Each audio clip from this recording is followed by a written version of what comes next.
Welcome back to another video from Crazy Gamer. Today in this video, I'm going to be guiding you through how to change your Battle.net password using the mobile application.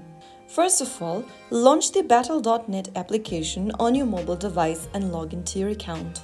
Once you're logged in, tap on your profile icon at the top left corner.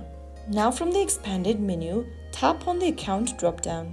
Click on Account Settings. Under Account Settings, select Security. Inside Security, you will see the Password Update button. Tap on it.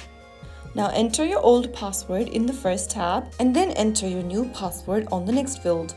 Make sure you are typing in a strong password. Once done, go to the next field and re-enter the new password once again. Finally, click on Save. And just like that, you have successfully updated or changed your password on Battle.net.